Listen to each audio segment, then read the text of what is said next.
Este es el resumen del libro La Escuela del Mundo, una revolución educativa, escrito por Salman Khan, el creador de la Khan Academy.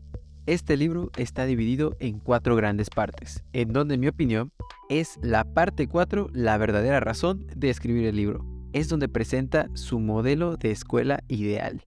Pero, al ser ideas muy radicales, primero deja claro el por qué hace lo que hace, quién es y qué le da la autoridad para proponer una idea tan loca como la de la parte 4. En la primera parte, llamada Aprender a enseñar, cuenta su historia y cómo por accidente y gracias a su prima Nadia, comenzó Khan Academy, la plataforma educativa más grande del mundo. En la segunda parte, El modelo roto, presenta todo lo que desde su punto de vista no funciona en el sistema educativo actual. En la parte 3, llamado En el mundo real, explica cómo la plataforma Khan Academy ha solucionado gran parte de esos problemas de la educación. Y aquí termina de demostrar quién es y por qué es una autoridad en la educación. Y en la cuarta parte, llamada La Escuela del Mundo, justo igual que el nombre del libro, nos presenta su idea de una escuela ideal. Una en donde haya más de un maestro por salón, formas innovadoras de evaluar a los alumnos y cómo enseñar creatividad. Yo siempre digo que al leer cualquier libro necesitamos conocer un poco más sobre el autor. Esto nos da mucho más contexto y permite entender mejor sus ideas. Te daré una breve presentación de Salman Khan, porque a lo largo del libro presenta más de él. Además, tengo un video completo contándote su historia. Te dejo el link en la descripción de este episodio. Así que comencemos por su nombre. Su nombre completo es Salman Khan, pero él se hace llamar Sal Khan, ya que si lo buscas por su nombre en internet, te aparecerá un actor muy famoso de la India. Él es licenciado en matemáticas, ingeniería y ciencias informáticas por el MIT. Después de cursar una maestría en dirección de empresas en la Universidad de Harvard, comenzó a trabajar como analista financiero hasta que fundó la Academia Khan en 2006. Su misión con su academia es lograr educación gratuita y del mejor nivel para cualquiera y en cualquier lugar del mundo. Así que comencemos con la parte 1. Esta historia comienza con una única alumna y un solo profesor. Sal Khan nació en Estados Unidos, pero sus padres y su familia es de la India. Cuando Sal se casó en 2004, más de 40 parientes llegaron a verlos, entre ellos su prima Nadia. En ese momento tenía 12 años y acababa de tener un momento trágico en su vida. Reprobó un examen de matemáticas de 6º grado. Nadia típicamente era una estudiante de calificaciones sobresalientes, muy motivada y preparada. Pero en ese momento estaba triste y esa mala calificación le había tocado el orgullo. Ella ya se había dado por vencido. Pero a Sal no le pareció lógico que hubiera reprobado una materia de matemáticas. Confiaba en ella. Él conocía el sistema educativo y sabía que si no aprendía correctamente matemáticas de 6º grado, en la secundaria tendría problemas y luego en la preparatoria y así sucesivamente. Una resbaladilla que la dejaría muy lejos y todo por un examen reprobado en 6º grado. ¿Acaso ya no se podía hacer nada? Después de la boda, Nadia y su mamá fueron a ver a Salman y entonces él le hizo una propuesta. Se ofrecería a darle clases a distancia. En aquel entonces, Sal no tenía formación como profesor, ni tenía idea de cuál era la manera más eficiente de enseñar. Él solo se propuso encontrar la forma de transmitir información y utilizar la tecnología a su alcance. Él se puso a recordar sus años como estudiante y de cómo algunos de sus maestros únicamente se dedicaban a presumir lo que sabían y no a transmitírselos. Solían hablar en tono impaciente, a veces arrogante o condescendiente. Otros profesores se limitaban a recitar y casi daban la sensación de que no estaban pensando. Él solo quería que sus sesiones de tutoría fueran acogedoras, personales y que incitaran a pensar. Quería ser un tutor que transmitiera lo que pensaba y hablara como si estuviera frente a alguien muy inteligente pero que aún no había comprendido bien la materia. Lo primero que hizo fue averiguar qué le había causado problemas en aquel examen. Resultó ser la conversión de unidades. O sea, averiguar cuántos centímetros hay en un kilómetro o de mililitros a litro, etc. Y se puso a pensar, si Nadia ya había dominado conceptos matemáticos mucho más complejos, entonces, ¿por qué tenía problemas con la conversión de unidades? Analicemos algunas posibles razones por las cuales Nadia no captó ese tema en concreto.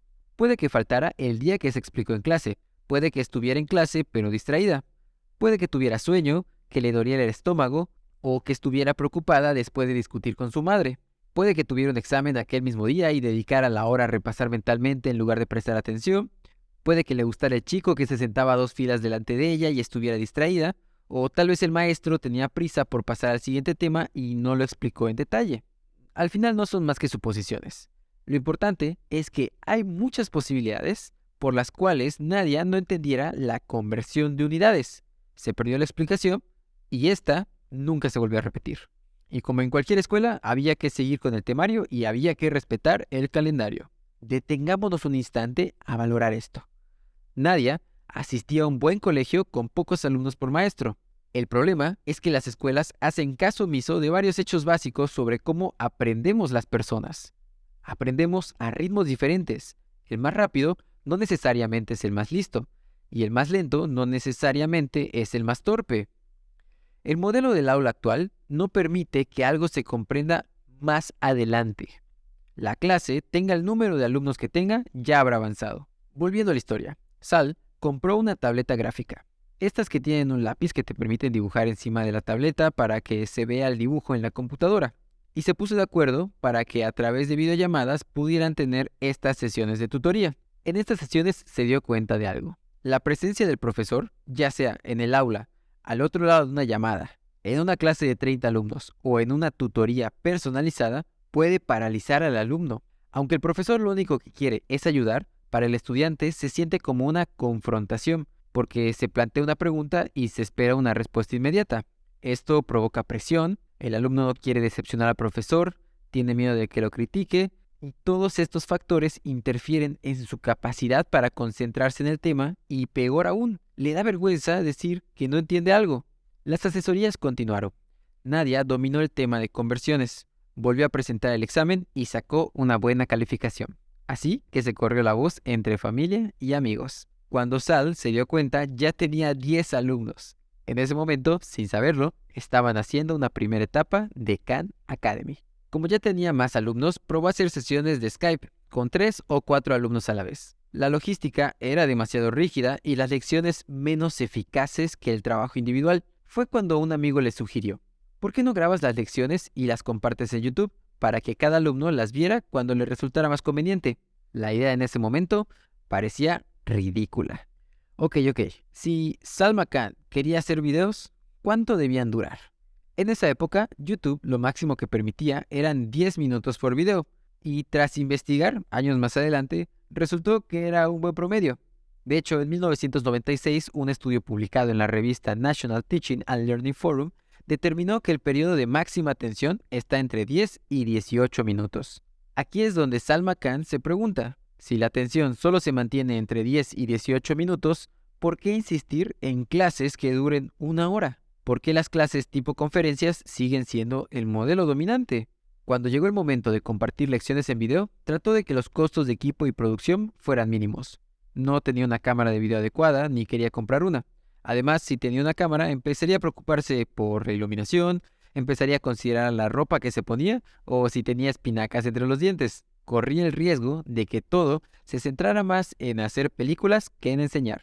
Además, no quería ser un busto parlante ante el pizarrón, así que decidió que no lo verían nunca. Solo oirían su voz mientras aparecían garabatos o imágenes en la pantalla. En resumen, los alumnos verían lo mismo que él. Salman nos explica que el ser humano está diseñado para concentrarse en los rostros, así que al colocarlos en el video, estos distraen demasiado de los conceptos que se enseñan. Y aquí vamos a detenernos en una pregunta fundamental: ¿cómo se llega a la educación? Los profesores pueden transmitir información, pueden ayudar, inspirar, y son cosas muy importantes, muy hermosas y todo eso. Sin embargo, al final nos educamos a nosotros mismos. El proceso comienza con la decisión de aprender, con el compromiso del aprendizaje. La educación no se da en el éter, ni en el espacio vacío entre los labios del profesor y los oídos del alumno. Tiene lugar en el cerebro de cada uno de nosotros. Sin ponernos muy técnicos, lo que sucede es que la neurona educada desarrolla nuevas terminaciones sinápticas, lo que la comunica con las neuronas más cercanas. El incremento en el número de terminaciones activas hace que las neuronas sean más eficientes en la transmisión de mensajes. Este entramado de conexiones y asociaciones es lo que llamamos de manera informal comprender. ¿Perdurará esta nueva comprensión? En parte, eso va a depender de si el conocimiento se ha adquirido de manera activa. Lo que llamamos olvidar es en realidad la pérdida gradual o debilitamiento de las conexiones adquiridas durante el proceso de aprendizaje. Aquí viene algo aún más interesante. El proceso mediante el cual la memoria a corto plazo se convierte en memoria a largo plazo es lo que se le llama consolidación. Para que persista un recuerdo, la información que se recibe debe procesarse en profundidad. Dicho de otra manera, resulta más fácil comprender y memorizar algo si lo podemos relacionar con otras cosas que ya sabemos. Por eso es más fácil memorizar un poema que una lista de palabras sin sentido. Esta es la mejor forma en la que el cerebro retiene el conocimiento a largo plazo, relacionando un concepto con el siguiente, un tema con otro. Pero, por desgracia, en las aulas el sistema habitual es todo lo contrario. Por ejemplo, en la separación tradicional de los temas académicos, se hacen cortes en puntos que en realidad son completamente arbitrarios. La genética se estudia en biología, el cálculo de probabilidades se enseña en matemáticas, sin embargo, las dos cosas están íntimamente relacionadas. La química está aislada de la física, pese a que ambas estudian los mismos fenómenos a niveles diferentes. ¿No sería el álgebra más interesante si se utilizara para averiguar a qué velocidad chocas contra el agua cuando te tiras de un trampolín?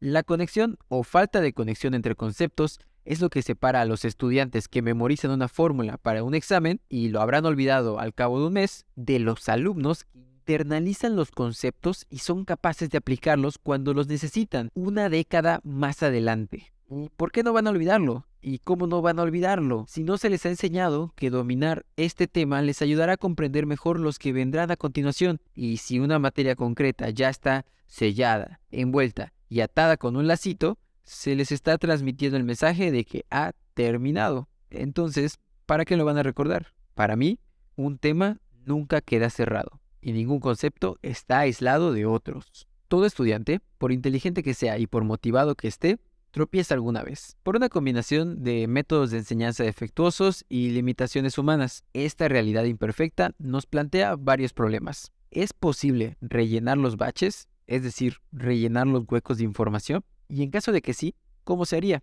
¿Quién tiene que dedicar tiempo y esfuerzo a corregirlos? Y hay que dejar claro que un hueco o un error se convierte en un obstáculo más adelante. En una aula normal, es improbable que el profesor pueda identificar cada hueco en el aprendizaje de cada alumno, y aunque pudiera, no contaría con las herramientas para dirigir un repaso individualizado, caso por caso. Así que la responsabilidad de repasar cada lección atrasada recae sobre el propio alumno. ¿Será capaz con tal responsabilidad? El modelo del aula tradicional se lo pone difícil. La educación hasta ahora solo le ha enseñado a mostrarse pasivo, escuchar, absorber y recitar.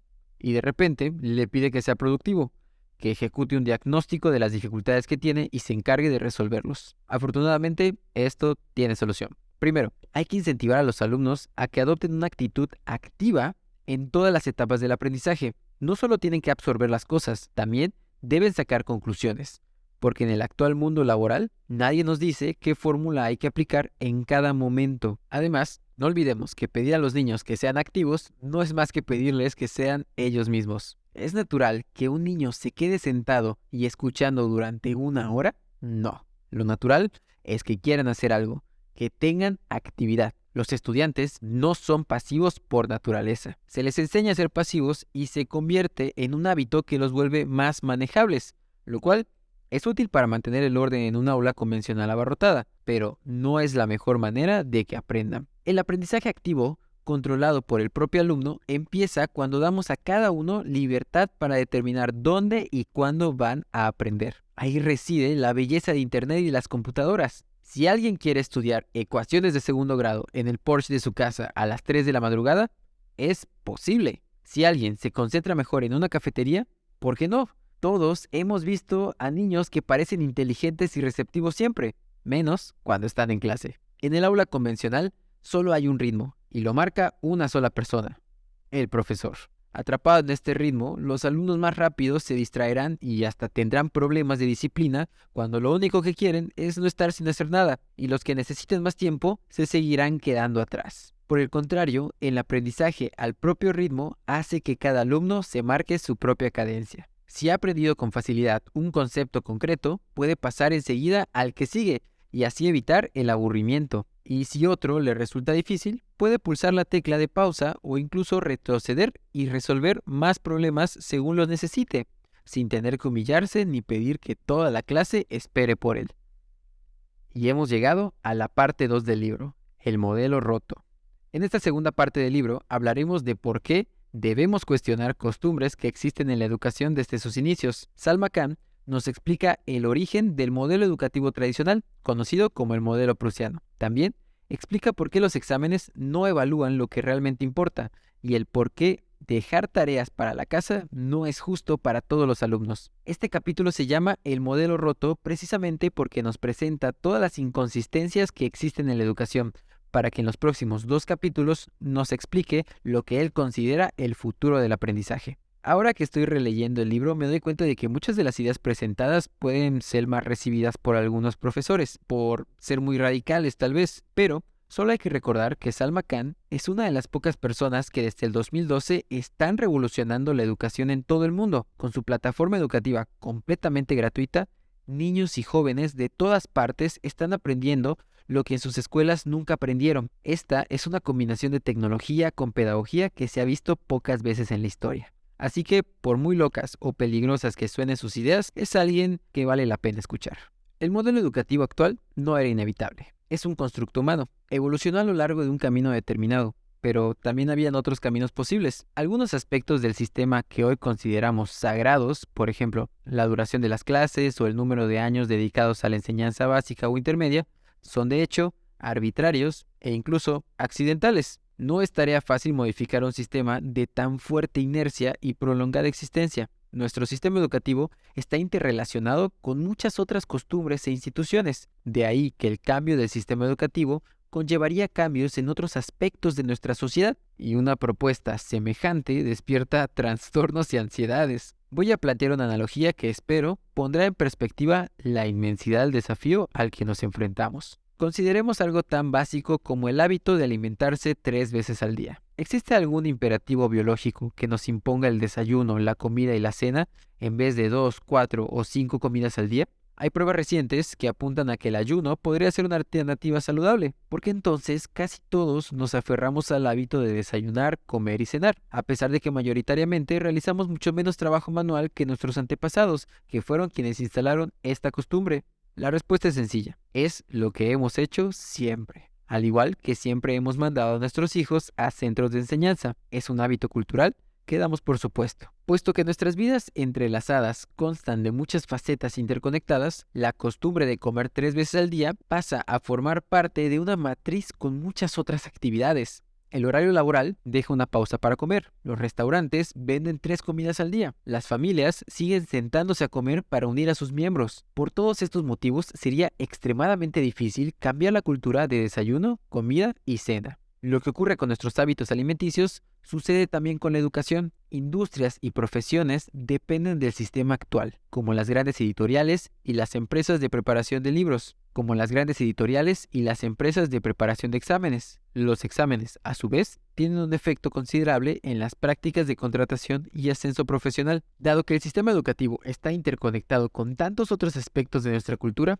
resulta extraordinariamente difícil cambiarlas. Difícil, pero no imposible. Lo que hace falta, desde mi punto de vista, es una perspectiva que nos permita examinar con nuevos ojos nuestras presuposiciones más básicas sobre la enseñanza y el aprendizaje y preguntarnos qué funciona, qué no funciona y por qué. Y para esto resulta importante recordar cómo llegó el sistema educativo a alcanzar su estado actual. Como todos los demás sistemas establecidos por los seres humanos, la educación es un invento. Un trabajo en curso. Ha reflejado en diversas épocas las realidades políticas, económicas y tecnológicas correspondientes. Así que empecemos por el principio. ¿Cómo empezó la enseñanza? En un origen, se enseñaba y aprendía por imitación. En las sociedades de cazadores-recolectores, los padres transmitían a sus hijos las habilidades de supervivencia básicas, practicándolas personalmente. Esta forma de enseñar era una simple extensión de lo que otros animales empleaban para enseñar a sus crías. En esos entornos, los niños que no prestaban atención o que no asimilaban las lecciones no duraban mucho.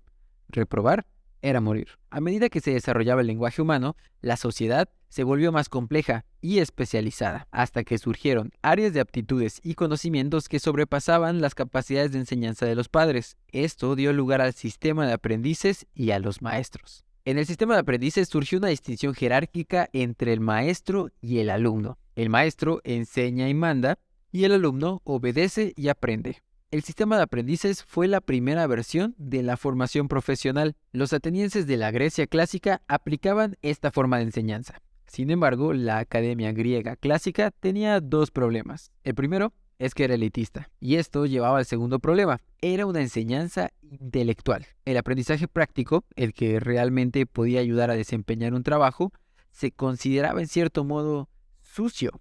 A principios del siglo XIX, las universidades eran básicamente un retiro intelectual para aquellos que no necesitaban trabajar en el sentido tradicional, es decir, los futuros miembros del clero y los hijos de familias pudientes. La idea de necesitar una titulación universitaria para desempeñar una profesión es relativamente reciente, aproximadamente unos 100 años. La idea de que todo el mundo debe cursar estudios universitarios para convertirse en un miembro productivo de la sociedad se implantó hace tan solo unos decenios. En esta parte, Salman Khan nos explica que las universidades deben resolver una arraigadísima contradicción. Por un lado, la sociedad actual ve los estudios universitarios como una puerta al mundo laboral. Por otro lado, el entorno académico tiende a conservar el sesgo contra el trabajo manual. ¿Por qué tiene que resultar tan difícil idear un sistema educativo donde se enseñe sabiduría y destreza? O mejor aún, sabiduría mediante destreza. Pero retrocedamos un poco en la historia. En 1450 sucedió algo épico. Un metalista de 52 años llamado Johannes Gutenberg inventó la imprenta. En el siglo XIX, lo que ahora llamamos libros de texto se había convertido en un pilar de la educación general. Antes de la difusión masiva de los libros, la enseñanza era increíblemente desigual. Los profesores enseñaban lo que sabían de la forma que consideraban mejor. Pero la publicación de libros en masa cambió todo eso. El profesor ya no era la única fuente de información y la máxima autoridad.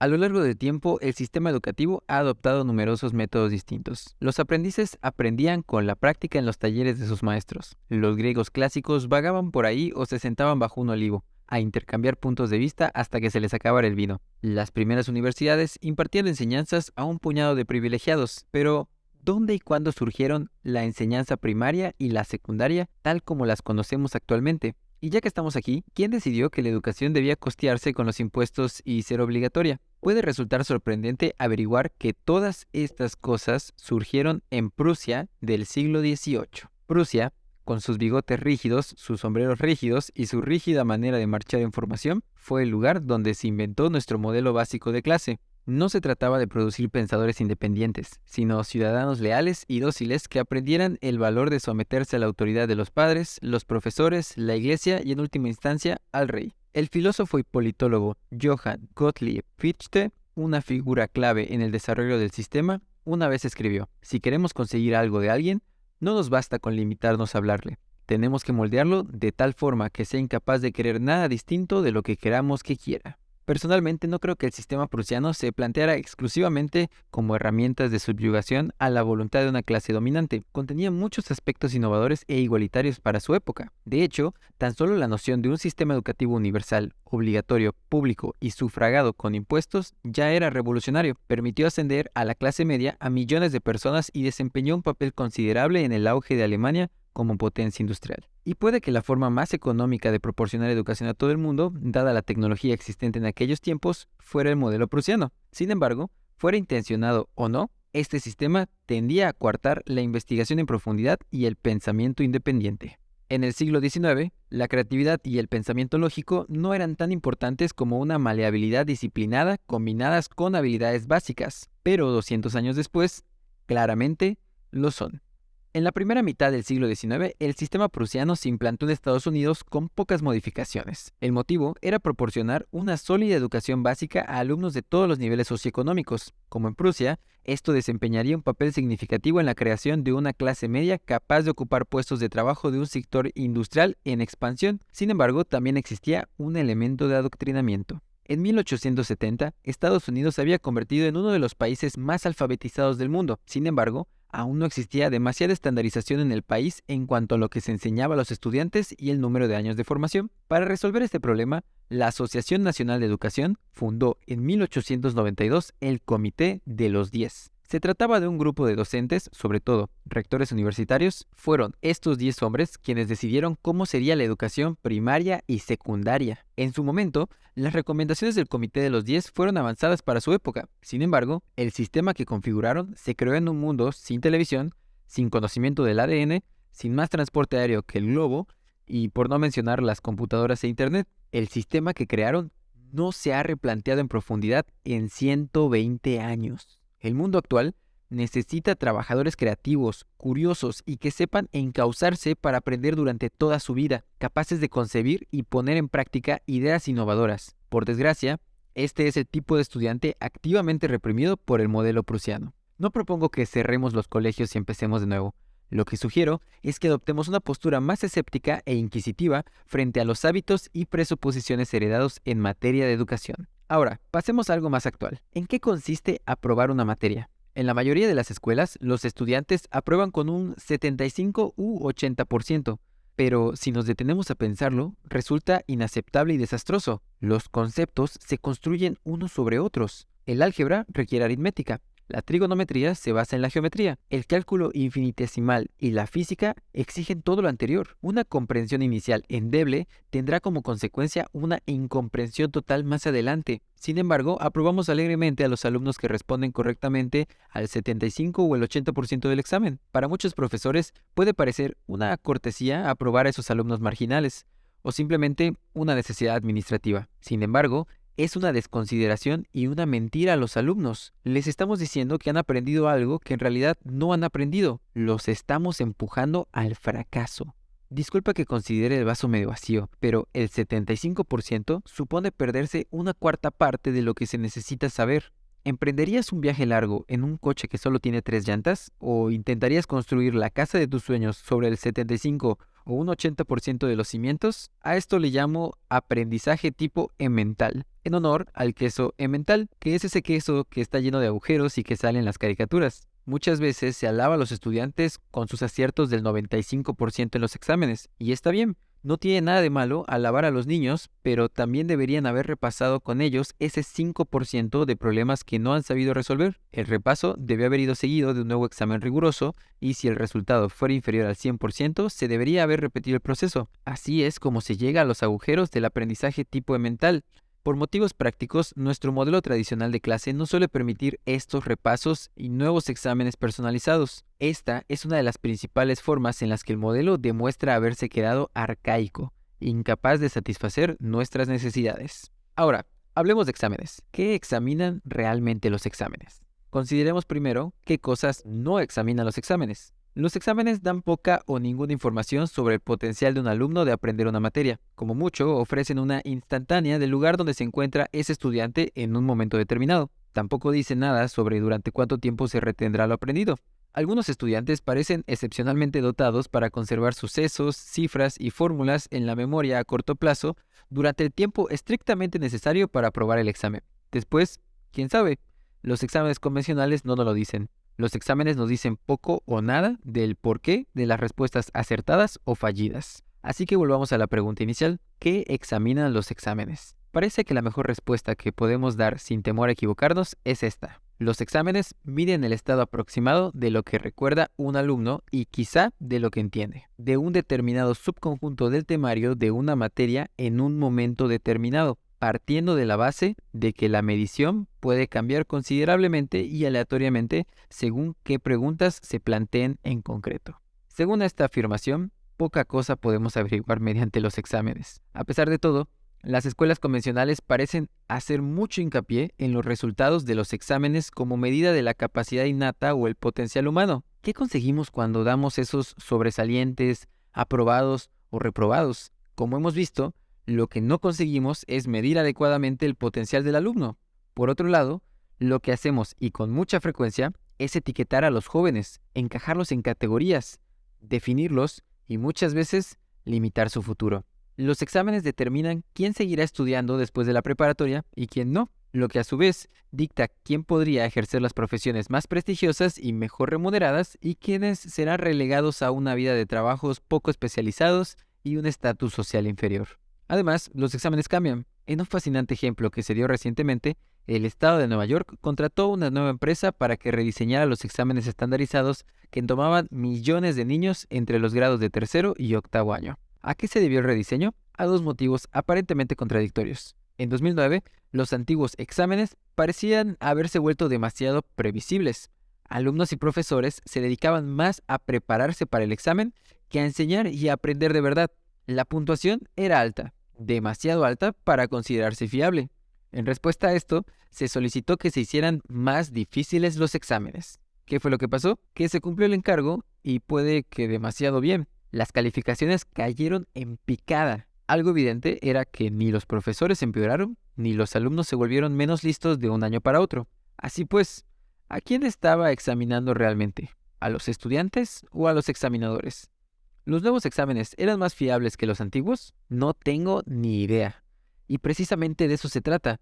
Es tremendamente difícil evaluar la calidad de los exámenes. No niego la importancia de los exámenes y desde luego no insinúo que debamos prescindir de ellos, sino que insisto a considerarlos con algo de escepticismo y a tener precaución con el peso que se atribuye a sus resultados.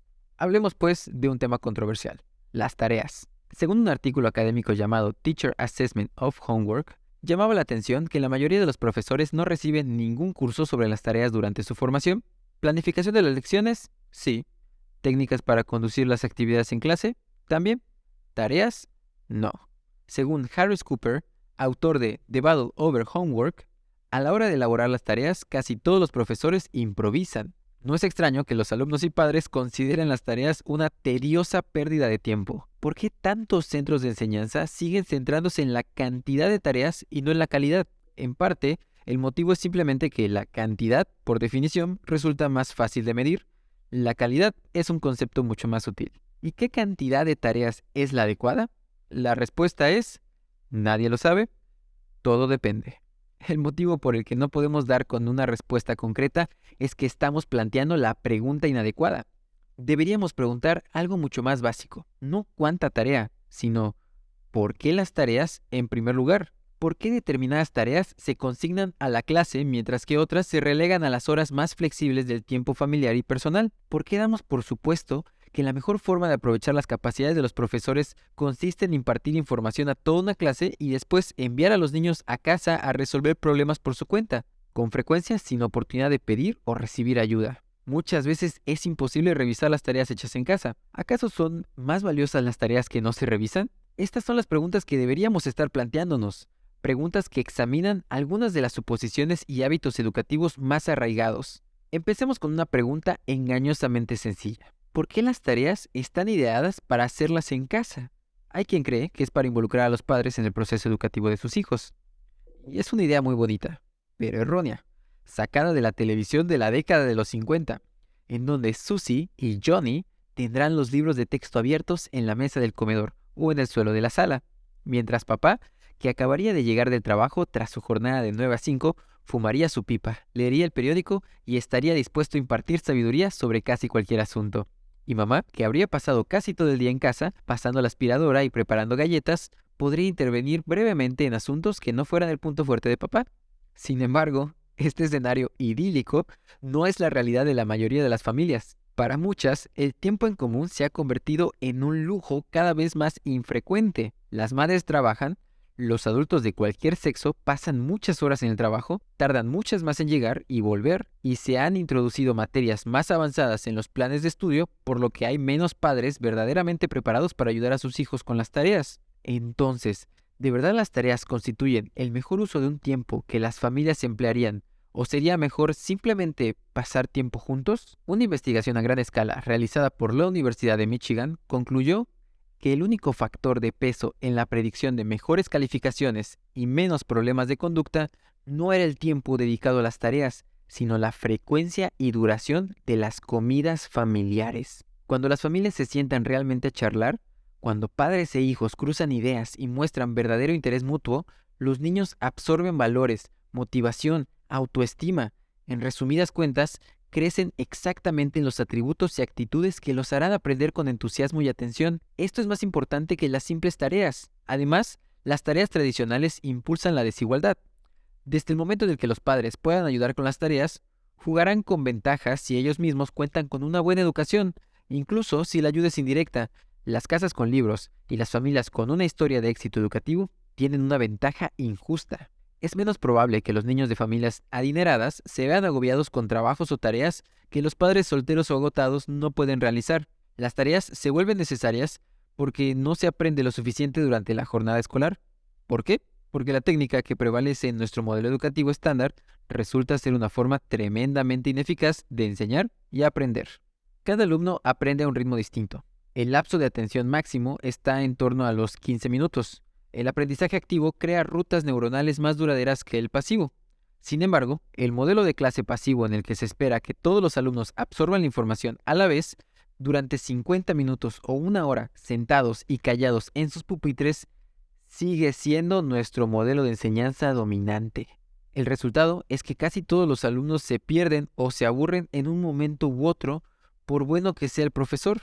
Después los alumnos van a casa e intentan hacer las tareas. Por lo general lo hacen en un entorno vacío y si se quedan atascados en un problema no hay a quién recurrir para pedir ayuda. Y cuando vuelven a clase es probable que hayan olvidado en qué consistía exactamente sus dificultades. A lo largo de este proceso los alumnos reciben muy pocos comentarios sobre la forma en la que están asimilando realmente la información. Pero para entonces ya no es posible rellenar las lagunas porque toda la clase avanza al siguiente tema. El modelo aula invertida es todo lo contrario. Se trata de tomar la clase en casa, es decir, información teórica a través de videos o textos y hacer las tareas en clase, en donde los alumnos pueden tener cerca al profesor y a los compañeros mientras resuelven los problemas. Los profesores, en vez de dar lecciones generales, trabajan con los alumnos que necesitan ayuda.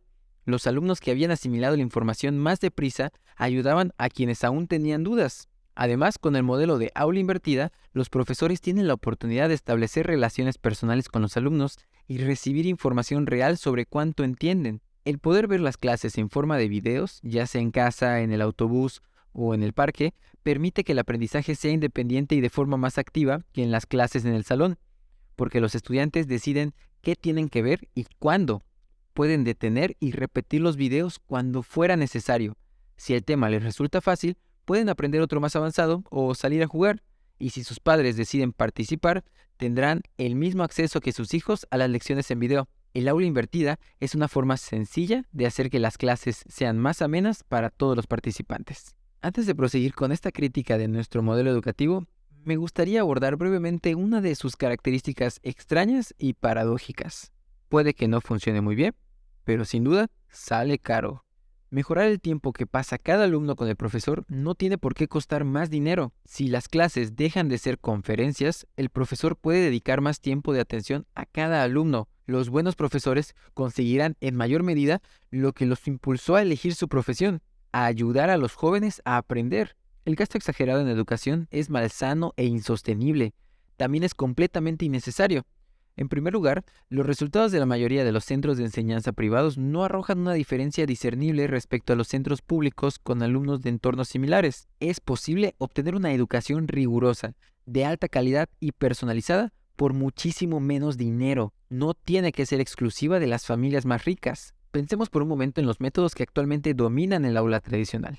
Uno de los parámetros más críticos en nuestros debates públicos es el tamaño de la clase. Pero si los maestros se la pasan dando una conferencia, ¿qué importancia tiene cuántos alumnos hay en el aula? Sean los que sean, ¿cómo de personalizada puede ser la instrucción cuando los alumnos están sentados pasivamente tomando apuntes y cuando el profesor se dedica la inmensa mayoría del tiempo y la energía a planificar las lecciones, puntuar trabajo y hacer papeleo, lo que se le conoce como carga administrativa? La tecnología puede liberar a los profesores de las tareas mecánicas y dedicarle más tiempo a las interacciones humanas, porque actualmente apenas si pueden dedicar entre un 20 y un 30% del tiempo para estar realmente con los alumnos, cara a cara, uno a uno, hablando y escuchando. Tan solo imagínate lo que podría pasar si esa cifra subiera al 90 o al 100% del tiempo de la clase. ¿Todo esto suena utópico? ¿Puramente teórico? Pues no es ni lo uno ni lo otro. De hecho, Este estilo de enseñanza ya está poniéndose en práctica en el mundo real. Y con esto, mi querido profe, hemos llegado a la tercera parte del libro, en el mundo real. En esta tercera parte del libro, Salma Khan nos va a explicar cómo inventó el software que actualmente hace funcionar a su plataforma Khan Academy y cómo esta plataforma y a través de su software está solucionando varios de los problemas que ya vimos en la parte 2 del libro. Así que rebobinemos rápidamente hasta el 2004 para recordar cómo empezó todo esto. Desde el principio me inquietaba que en la mayoría de mis alumnos hubieran muchos conceptos fundamentales que entendieran a medias. Por ejemplo, eran capaces de definir un número primo, pero no sabían explicar qué relación tenía ese concepto con la idea más general del mínimo común múltiplo. En resumidas cuentas, las fórmulas estaban ahí, habían memorizado lo elemental, pero les faltaban las conexiones. El caso era que en realidad no sabían de matemáticas, solo conocían determinadas palabras y procesos que describían las matemáticas. Para poner una analogía aproximada, era como si les hubiera enseñado en 2 lecciones diferentes cómo usar un martillo y cómo usar un destornillador. Si les decía que clavaran un clavo, empleaban el martillo. Si les decía que pusieran un tornillo, el destornillador. Pero si les pedía que construyeran un estante, se quedaban paralizados, a pesar de que solo tenían que combinar conceptos que debieron haber aprendido. Su formación hasta ahora estaba llena de agujeros, así que con el objetivo de crear una forma de rellenar las lagunas educacionales de mis alumnos sin demasiada demora, escribí un software muy sencillo para generar problemas de matemáticas. Lo único que hacía era soltar problemas al azar sobre diversos temas, como sumar y restar números negativos. Los alumnos podían trabajar con tantos de esos problemas como necesitaran hasta tener la impresión de haber captado el concepto. Si no sabían cómo resolver un problema concreto, el software les enseñaba los pasos que debían dar para obtener la respuesta correcta. Pero como en ese momento el software era muy básico, yo como profesor no tenía información real sobre el proceso. Así que añadí una base de datos que me permitía realizar el seguimiento de cuántos problemas resolvían bien o mal cada alumno, cuánto tiempo invertían e incluso a qué hora estudiaban.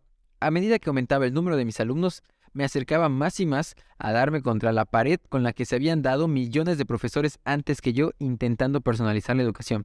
¿Cómo podría gestionar a 20 o a 30 alumnos que trabajaban con distintas materias en distintos grados, cada uno a su propio ritmo? ¿Cómo podría realizar un seguimiento de quién necesita qué y quién estaba en condiciones de avanzar hasta un material más complejo? Así que el siguiente paso en el ajuste de mi software era crear el mapa del conocimiento. Este sistema podría aconsejar por sí mismo a los alumnos qué abordar a continuación. Cuando dominaban la suma y la resta de fracciones, por ejemplo, podrían avanzar a las ecuaciones lineales sencillas. Que el software les pusiera las tareas me liberaba para dedicarme a la parte esencialmente humana del trabajo, la enseñanza propiamente dicha. Pero esto último plantea una pregunta absolutamente crucial. ¿Cómo podía saber cuándo estaba un alumno listo para avanzar? ¿Cómo definir el dominio de un concepto determinado? Resultó ser una pregunta tan filosófica como práctica. Una posibilidad consistía en utilizar el tradicional porcentaje de respuestas acertadas que en la mayoría de los exámenes definen como aprobadas, pero no me parecía adecuado. En un aula tradicional se podría aprobar con el 70%, pero eso significaba que el alumno desconocía el 30% del material y podía aumentar mi porcentaje de aprobación a un 80, 90 o incluso 95%, pero acabé por darme cuenta de un aspecto humano en la educación, las expectativas. ¿Qué nivel de comprensión deberíamos esperar de nuestros alumnos? Por lo tanto, ¿qué tipo de mensaje les estamos enviando? Por lo general, las expectativas de profesores y educadores son demasiado bajas. Es más, hay algo de paternalismo contagioso en esa actitud. Los jóvenes dudan de su capacidad cuando tienen la impresión de que el listón está demasiado bajo o desarrollan la corrosiva y limitadora creencia de que suficientemente bien está suficientemente bien. Al final me convencí de que mis primos y todos mis alumnos necesitaban que esperase más de ellos. Un 80 o un 90% no está mal, pero quería que trabajaran en los conceptos hasta ser capaces de resolver correctamente 10 problemas seguidos. Es exigente, en efecto, pero no prepara a los alumnos para fracasar, sino para alcanzar el éxito, porque pueden seguir intentándolo hasta alcanzar este listón tan alto. Estoy convencido de que se les hace un flaco favor al permitirles seguir adelante sin este nivel de dominio, porque más adelante se caerán de boca. Lo mejor de todo es que cuando los alumnos resolvían con acierto 10 problemas seguidos, una hazaña que al principio parecía inalcanzable, sentían de verdad que habían conseguido algo. Su confianza y autoestima crecía enormemente y estaban deseando enfrentarse al desafío del siguiente concepto, todavía más difícil. Desplacémonos ahora a comienzos del 2007. La academia estaba creciendo, pero aún no había tenido el privilegio y el desafío de interactuar con profesores y estudiantes del mundo real. A través de un amigo conocí a un profesor que colaboraba en un programa que se denominaba Peninsula Bridge, que está destinado a proporcionar oportunidades educativas a alumnos de secundaria motivados provenientes de centros de enseñanza y barrios con pocos recursos. Peninsula Bridge utilizó las lecciones en video y el software en 3 de sus campos. Khan Academy se utilizaría como complemento, no como sustitución del temario de matemáticas. El temario de matemáticas de Khan Academy empezaba literalmente con 1 más 1 igual a 2, pero los estudiantes estaban en su mayoría entre sexto y octavo. Cierto es que la mayoría tenía graves lagunas en su entendimiento de las matemáticas y muchos estudiaban por debajo de su grado. Aún así, ¿no sería un poco insultante y una pérdida de tiempo que empezaran por la suma básica? Sin embargo, 2 de los 3 profesores que ponían en práctica el plan prefirieron empezar por el principio. Sin darnos cuenta, acabamos con un experimento controlado, reducido, pero clásico.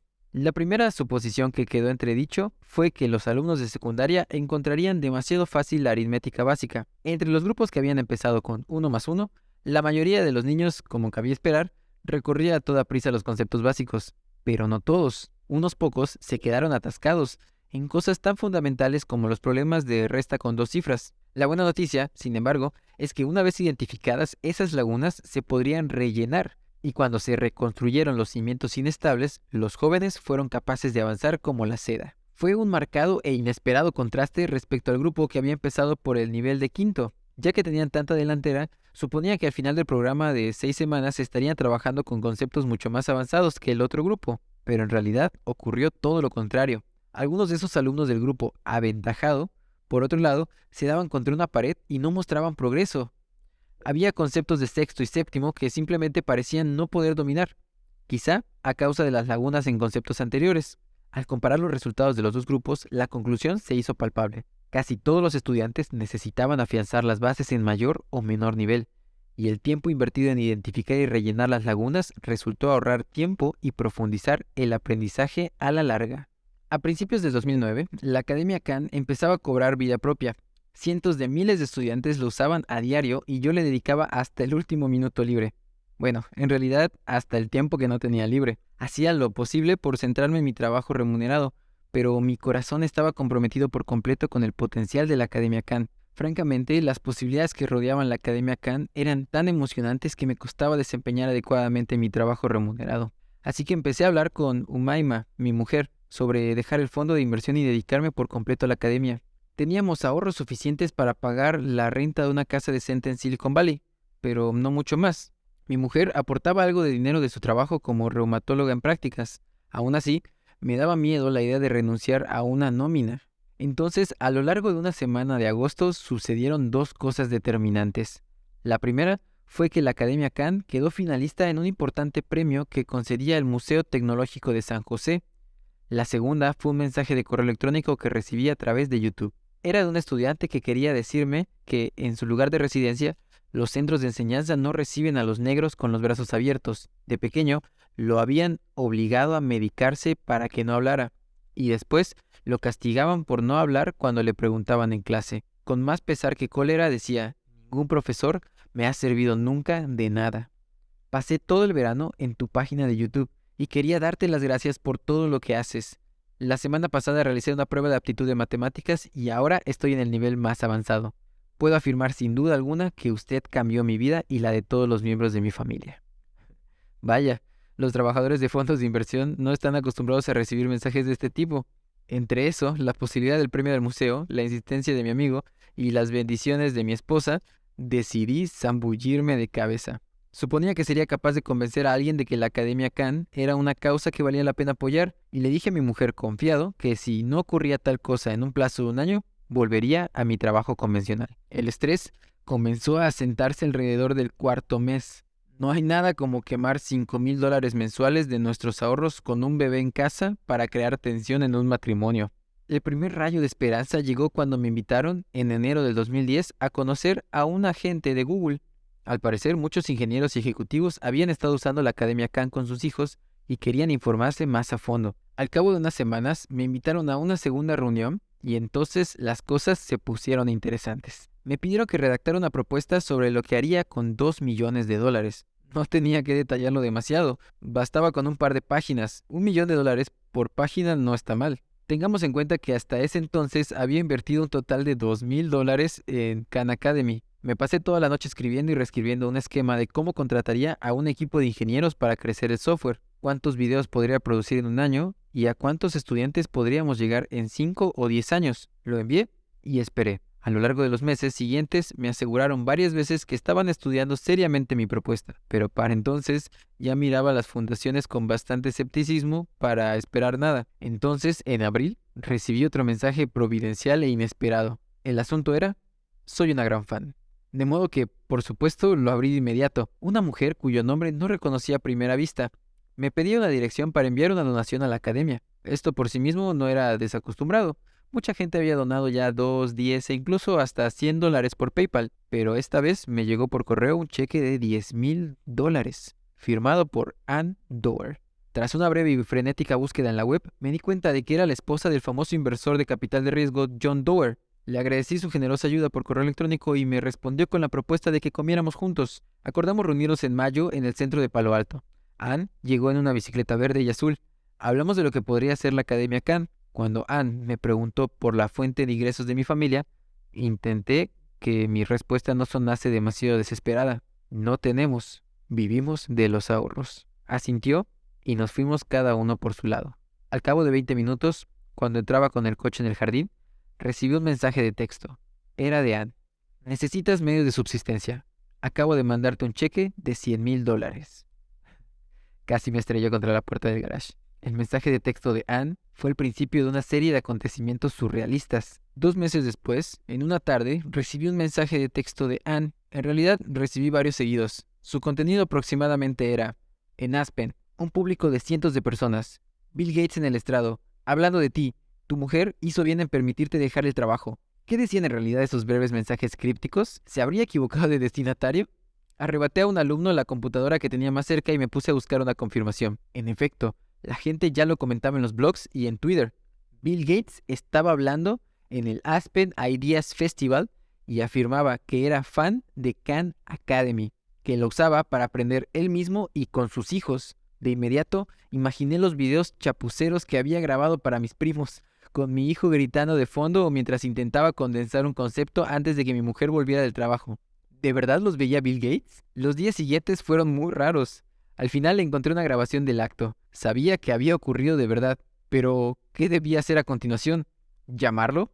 No es como si el número de Bill Gates saliera en la guía telefónica. Al cabo de una semana aproximadamente, recibí un mensaje de correo electrónico, seguido de una llamada del jefe de personal de Gates. Me dijo que, si tenía tiempo, a Bill le gustaría pagarme un viaje a Seattle para reunirse conmigo y ver cómo podía ayudar a la Academia Khan. Cuando me preguntó por la disponibilidad, miré el calendario. Tenía todo en blanco el mes siguiente. Intentando sonar lo más calmado posible, respondí: desde luego, creo que puedo sacar tiempo.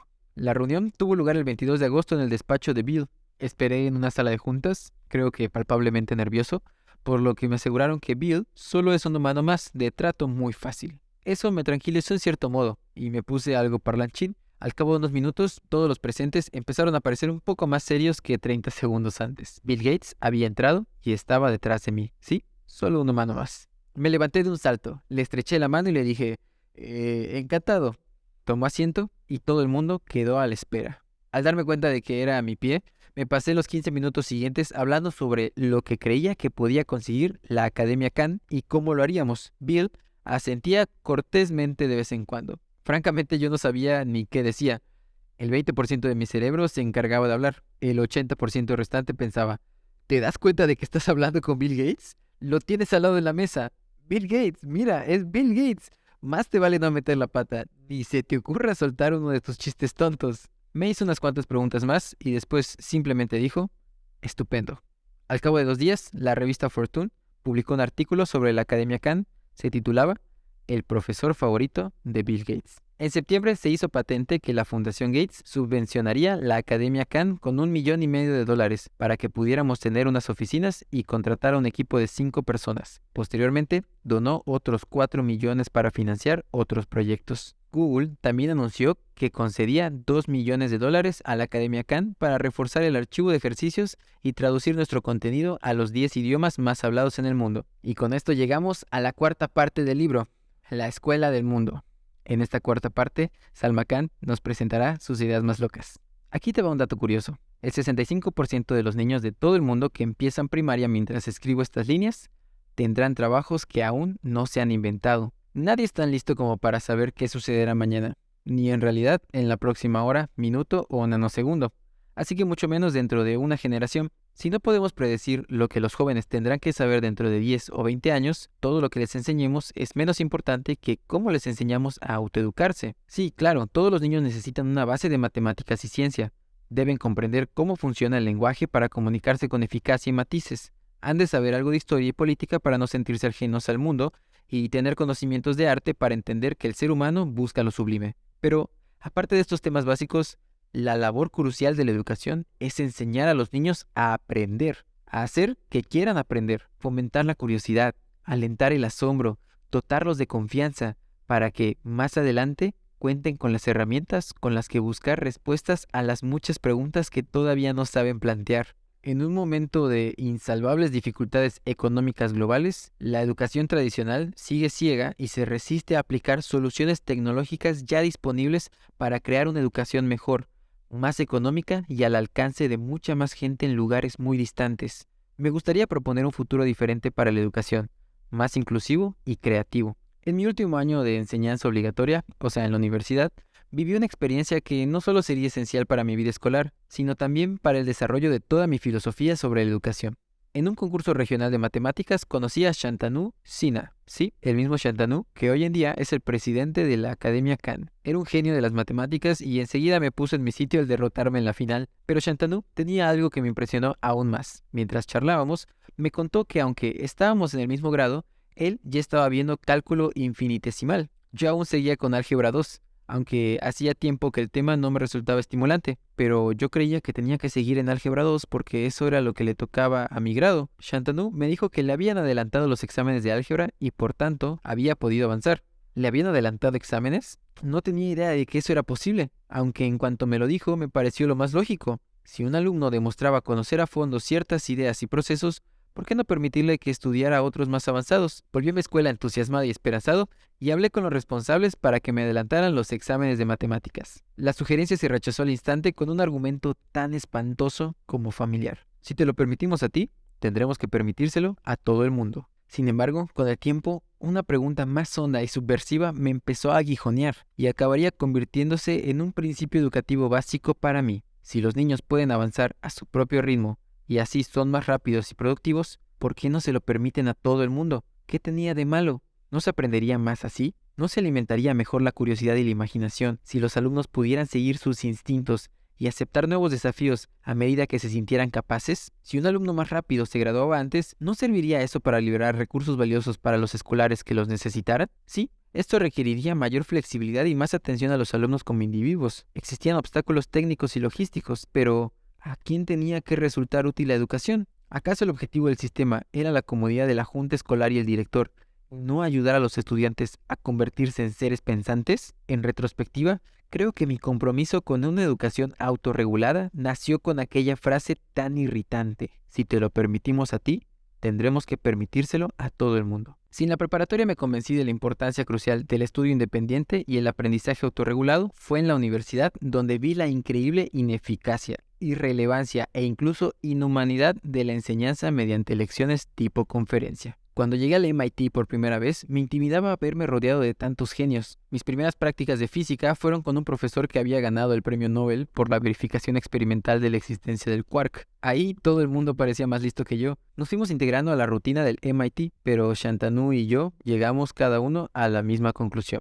Las clases tipo conferencias eran una pérdida de tiempo monumental. 300 alumnos amontonados en una sala, un profesor que recitaba la charla que se sabía de memoria y ya había pronunciado 100 veces, las conferencias de 60 minutos eran duras, las de 90 torturas. ¿Para qué servían? ¿Alguien aprendía algo ahí? En ese sentido, Shantanu y yo teníamos dos teorías básicas. Los estudiantes iban a las conferencias porque sus padres pagaban por ellas, o bien porque muchos conferenciantes eran académicos famosos y acudían por el espectáculo.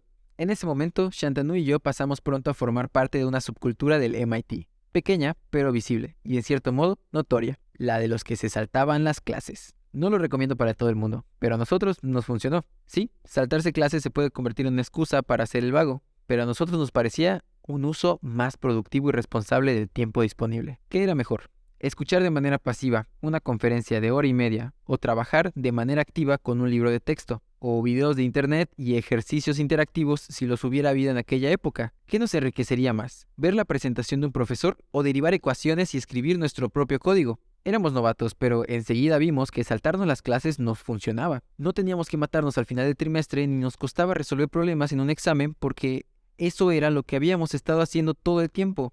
No tardamos en conocer a gente de niveles superiores que tenía 8 o 9 materias por trimestre, es decir, el doble que el alumno promedio del MIT.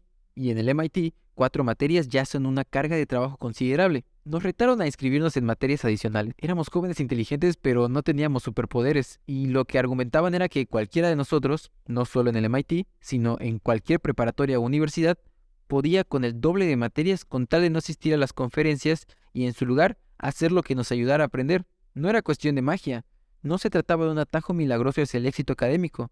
Hacía falta disciplina y trabajo duro, bastante, de hecho, pero se trataba de trabajar con eficacia, de manera natural e independiente. Hagamos una pausa para meditar sobre esta idea, en cierto modo radical, que encajaba a la perfección con lo que yo pensaba y a la larga contribuyó a dar forma a mi filosofía de aprendizaje y de enseñanza. ¿Era posible aprender el doble de lo que se esperaba de alguien? Parecía demasiado ambicioso, pero ¿por qué no? El objetivo original de los educadores prusianos no era necesariamente crear los estudiantes más listos, sino los ciudadanos dóciles y estandarizados que supieran lo suficiente. De ahí que se pusiera el foco no sobre lo que los estudiantes podían aprender, sino sobre el mínimo que debían aprender. No estoy diciendo que los educadores actuales sean maquiavélicos, pero sí que algunos hábitos y supuestos que heredamos del siglo XVIII aún guían y limitan el aprendizaje. Los planes de estudio convencionales no solo les dicen a los estudiantes dónde tienen que empezar, sino también cuándo parar. ¿Por qué no se nos anima a profundizar más o a aprender el doble? Probablemente por el mismo motivo por el que consideramos que un 70% es un aprobado. Hemos puesto el listón muy bajo. De vuelta al MIT, Shantanu y yo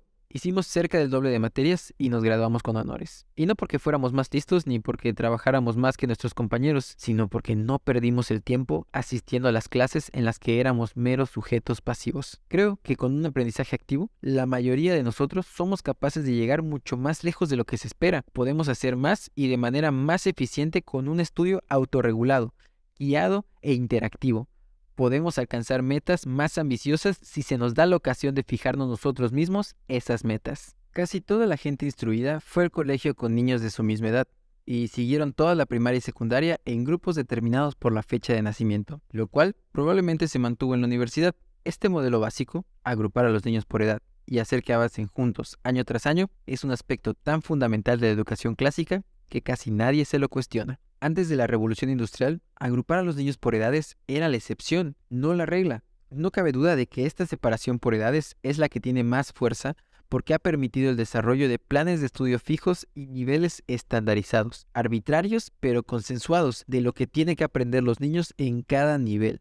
Las expectativas son rígidas, como si todos los escolares de 8, 10 o 12 años fueran idénticos e intercambiables. Todo parece muy científico, muy avanzado y sobre todo muy cómodo para los administradores, pero se presta ninguna o poca atención a lo que perdemos por el camino. Señalaré lo que a estas alturas ya debería ser evidente. Segregar a los niños por edad no tiene nada de natural. Las familias, por ejemplo, no funcionan así. El mundo no funciona así. Es lo opuesto a la manera de aprender y socializar que han tenido los niños durante la mayor parte de la historia de la humanidad. Al eliminar la mezcla de edades, todo el mundo pierde algo. Los pequeños ya no cuentan con héroes, ídolos, mentores.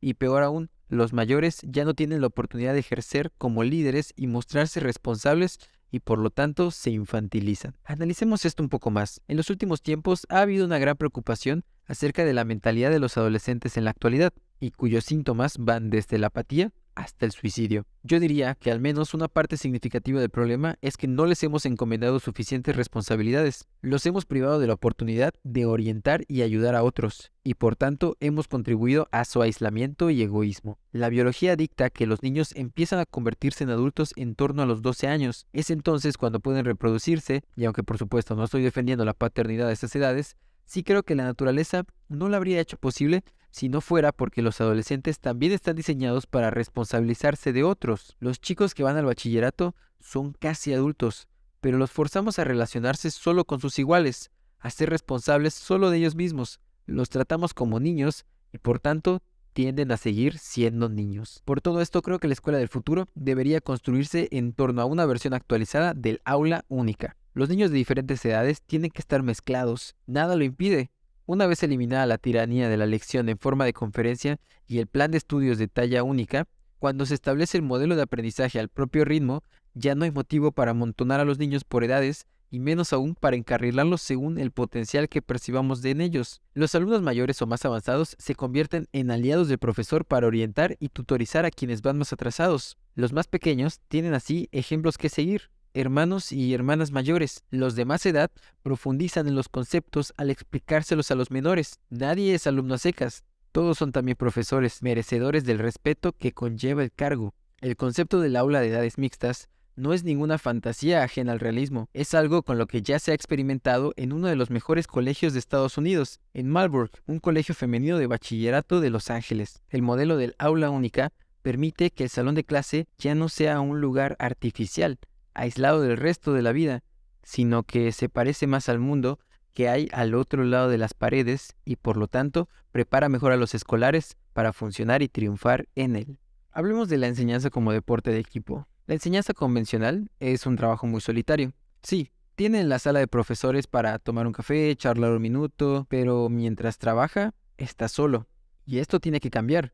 Los profesores se merecen las mismas ventajas prácticas y emocionales que cualquier otro trabajador. La posibilidad de ayudarse unos a otros, de depender si es necesario, de ser mentor de otros colegas y recibir guía. Quiero que quede claro que no estoy sugiriendo que hayan más o menos profesores, sino que en vez de 3 o 4 aulas de 25 niños, cada una con un profesor solitario, propongo aulas de 75 estudiantes con 3 o 4 profesores. En un aula con un solo profesor hay un solo profesor, y un solo profesor tiene un repertorio limitado de técnicas a la hora de enseñar. En una clase con múltiples profesores, las permutaciones crecerán de manera exponencial. Cuando haga falta, los profesores pueden enseñar en equipo, por ejemplo, adoptar posturas diferentes en un debate o trabajar en equipos en algún proyecto. En otros momentos, un profesor puede tener más experiencia en un tema y encargarse de él, y todo el mundo necesita un descanso, así que con un equipo de profesores pueden haber rotaciones y así evitar la aparición del temido maestro sustituto. Además, un sistema de varios profesores permitiría la posibilidad de que cada uno se centre en lo que mejor hace. Y como no existe una manera correcta de enseñar, los alumnos se beneficiarán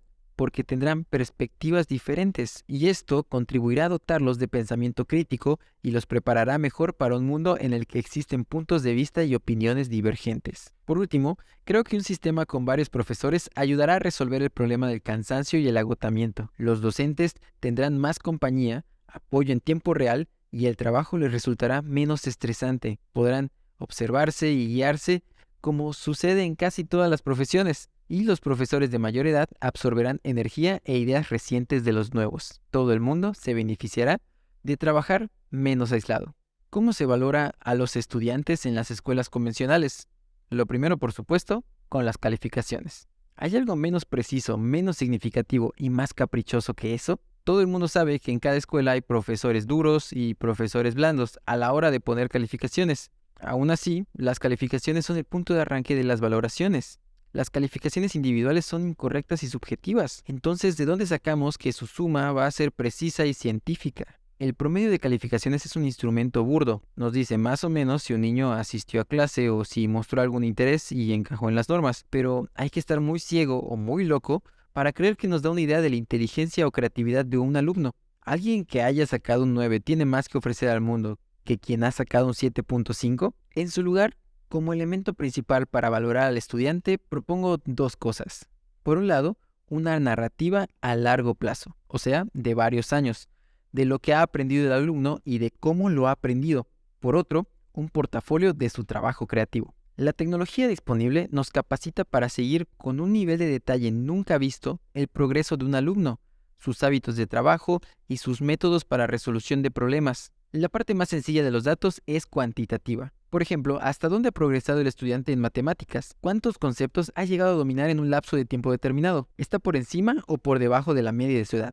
Es información valiosa, pero aún así, la parte más importante es el elemento cualitativo. Es en este aspecto en donde se puede llegar a progresos extraordinarios. Por ejemplo, si un estudiante se queda atascado, ¿escapa de la frustración dedicando menos tiempo al tema o se centra más y hace un esfuerzo adicional hasta dominar la dificultad? Si otro alumno atraviesa una etapa de progreso laborioso y lento, ¿se recupera o se desalienta y pierde confianza? Supongamos que en la secundaria un alumno no era responsable ni dedicaba mucho tiempo a las lecciones. 2 años más tarde se pasa horas centrado en biología. ¿Qué nos dice eso de su progreso de maduración y el talento potencial en un área específica? Es obvio que esta información bien interpretada no aporta una imagen mucho más tridimensional del alumno que la que nos proporcionaban unas cuantas calificaciones, pero nos dice cómo aprende, no cómo hace los exámenes. Me gustaría también que hubiera una categoría de datos para valorar una característica que no se tiene en cuenta ahora mismo a la hora de medir el rendimiento del alumno, pero que resulta muy deseable en un campus universitario o en un lugar de trabajo: la capacidad y disposición para ayudar a los demás. El historial de los alumnos debería hacer referencia a este punto, debería registrar y valorar el tiempo dedicado a la mejora de uno mismo, claro está, pero también el tiempo y trabajo dedicado a ayudar a los demás. Un alumno generoso se convertirá en un compañero de trabajo generoso. Alguien que se comunique bien en la escuela seguramente se comunicará bien en la vida. Si una persona tiene capacidad para explicar conceptos a otros, lo más seguro es que los entienda bien. Un informe con datos fidedignos que abarque varios años mostraría una imagen muy interesante sobre la capacidad del alumno para trabajar y contribuir. Esto me lleva a la idea del portafolio creativo, como parte vital del expediente académico. Todo el mundo empieza a entender ya que la curiosidad y la creatividad son atributos más deseables que la facilidad para una materia en concreto, pero a excepción de unas pocas academias de arte, son escasas las instituciones que valoran la capacidad creativa de los alumnos. Es un doble error. Para empezar, da a entender que solo el arte es creativo, visión muy provincial y limitante. La ciencia, la ingeniería o el espíritu empresarial son igual de creativos. Entonces, si no examinamos con detenimiento lo que los estudiantes han creado por su cuenta, al margen y más allá de las lecciones y los exámenes, no sabremos ver lo que tiene cada uno de especial. La producción creativa del alumno es mucho mejor que las calificaciones o los exámenes a la hora de valorar sus habilidades para generar algo nuevo o solucionar un problema. El futuro de las calificaciones y los títulos.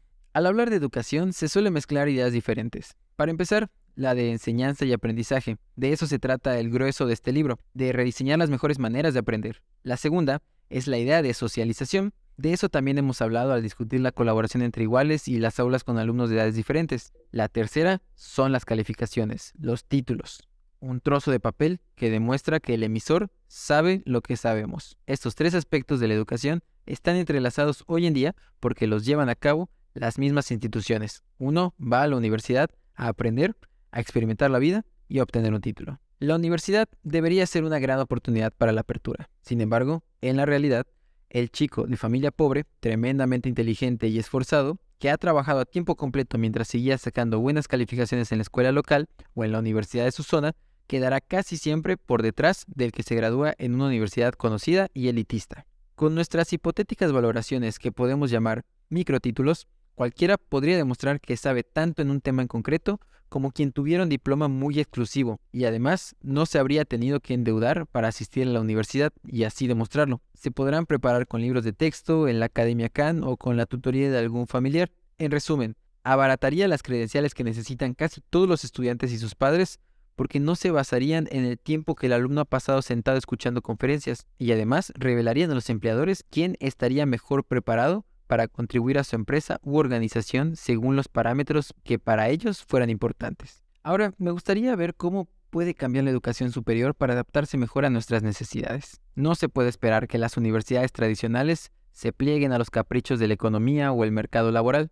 Son, por diseño, instituciones aisladas del mundo real. Analicemos, por ejemplo, el campo de la informática, un campo que conozco bastante bien y comprendo su mercado laboral. Es un campo en el que la titulación tiene valor, pero aún más la capacidad para diseñar y ejecutar proyectos complejos y abiertos. Ha habido muchachos de 17 años con un nivel creativo e intelectual fuera de serie, contratados con sueldos exorbitantes. La necesidad de nuevos talentos y el reconocimiento de que los títulos y las calificaciones no sirven como indicador de creatividad intelectual o pasión han hecho que los mejores empleadores estén empezando a utilizar las prácticas de verano como lugar de cultivo. Los estudiantes también son cada vez más conscientes de algo que en principio es contradictorio, que van a aprender más sobre informática trabajando en empresas como Google, Microsoft o Facebook que leyendo libros de texto o escuchando maestros en clases. Los proyectos que estas compañías ponen en manos de los estudiantes en prácticas suponen un desafío intelectual muy superior al de los proyectos artificiales de las escuelas. Resumiendo, en ingeniería informática, las prácticas son ahora mismo mucho más valiosas para los estudiantes que las clases como experiencia intelectual de aprendizaje. También son valiosas para el empleador como indicador de la capacidad de un estudiante, mucho más que cualquier diploma, informe de asistencia o título de por medio. Conviene recalcar que estas prácticas, las prácticas profesionales, son muy diferentes de las que muchos recordarán de hace 20 años. No se trata de traerle café a los jefes, hacer papeleo o trabajo sin importancia ni interés. Los proyectos no son solo cosas bonitas en las que trabajar sin impacto real en la gente. De hecho, la mejor manera de distinguir entre empresas actuales con visión del futuro y las anticuadas es fijarse en el trabajo que llevan a cabo los estudiantes en prácticas. En las compañías más importantes de Internet estarán creando algoritmos de inteligencia artificial patentables o hasta nuevas líneas de negocio. Por el contrario, en un bufete de abogados, una oficina gubernamental o una editorial pueden estar haciendo papeleo, llevando la agenda o yendo por el café. Las prácticas profesionales están teniendo una importancia creciente. Entonces, ¿por qué las universidades tradicionales se empeñan en restringirlas al verano o darles muy pocos meses y priorizan las lecciones y tareas? Pues por inercia, nada más.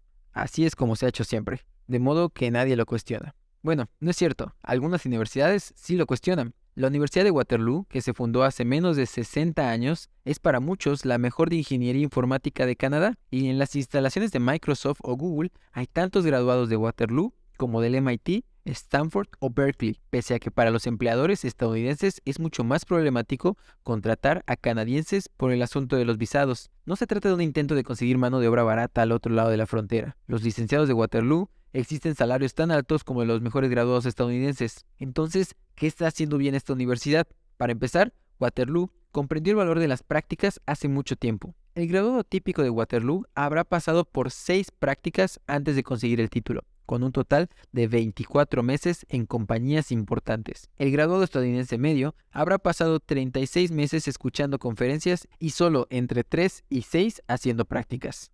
Por si fuera poco, gracias a estas prácticas bien remuneradas, algunos ganan suficiente para pagar sus estudios. Vamos a ver cómo podemos optimizar el modelo que ha puesto en práctica Waterloo. Imaginemos una nueva universidad en Silicon Valley. Creo que en un espacio físico inspirador y una comunidad rica, contribuyen a desarrollar y elevar el pensamiento. Así que habrá una residencia de estudiantes, espacios bien diseñados al aire libre y muchas zonas que faciliten la interacción y la colaboración. Por ahora no nos hemos alejado mucho de una universidad tradicional. Aquí, la diferencia estriba en cómo pasan el día los alumnos. En vez de tomar notas durante las clases, estarán aprendiendo de manera activa con proyectos intelectuales del mundo real. Un alumno puede pasarse 5 meses en Google optimizando un algoritmo de búsqueda, luego otros 6 en Microsoft trabajando en programas de reconocimiento de voz. Los 4 meses siguientes estará de práctica como un diseñador de Apple y luego se pasará un año programando aplicaciones para el celular. También puede que esté 6 meses haciendo investigación biomédica en una compañía nueva o hasta en otra universidad, como Stanford. Tal vez esté otros 4 meses preparando un prototipo y patentando un invento. Los alumnos también pueden hacer las prácticas con inversores de capital de riesgo y emprendedores que hayan tenido éxito. Y al final, pueden tratar de crear su propia empresa. Uno de los objetivos principales de la universidad será garantizar que las prácticas supongan un desafío intelectual que sirva de verdad para potenciar el desarrollo del estudiante. También en esta universidad ideal se espera que los estudiantes tengan amplios conocimientos sobre las artes y las ciencias, y todo esto se obtendrá de manera más natural.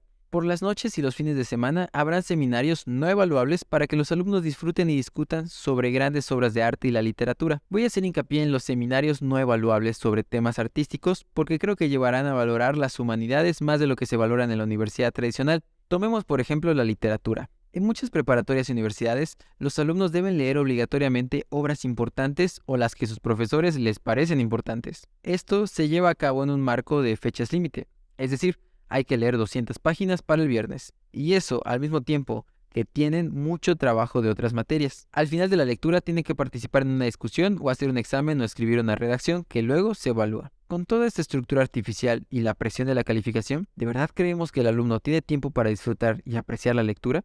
¿No se trata más de saber quién es capaz de leer 200 páginas para el viernes e impresionar al profesor con una redacción para sacar un sobresaliente?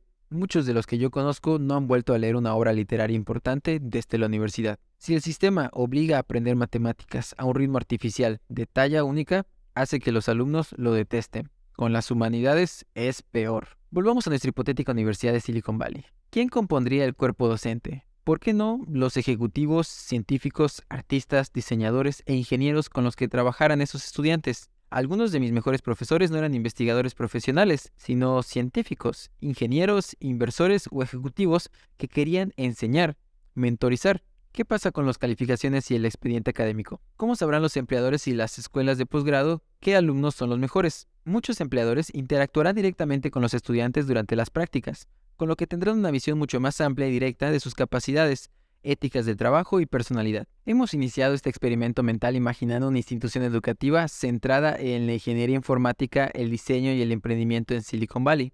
La hemos situado ahí para aprovechar el ecosistema local.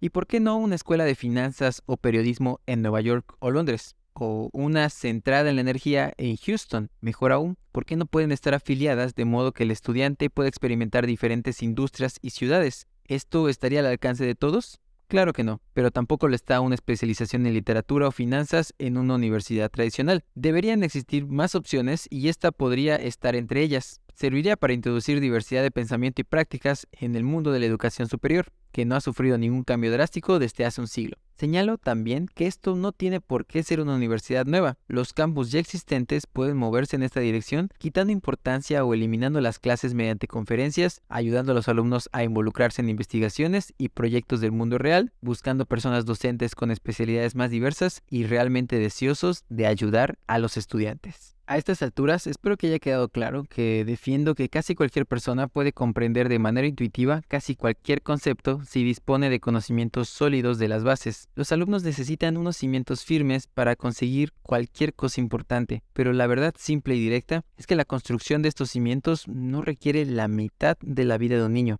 Con lecciones de video a su propio ritmo, respuestas informáticas y ayuda del entorno, solo hace falta 1 o 2 horas al día, con lo que dispondrá de 5, 6 o 7 horas para el trabajo creativo, tanto individual como en colaboración con otros. Puede dedicarse a escribir poemas o programas de computadora, a rodar películas o a construir robots, a pintar o a indagar más sobre un aspecto raro de la física o de las matemáticas. Las largas horas de escuela convencional ponen freno a la creatividad y también lo hace esa división artificial del tiempo en lecciones. Espero haber presentado, aunque sea a grandes trazos, mi escuela del mundo imaginaria.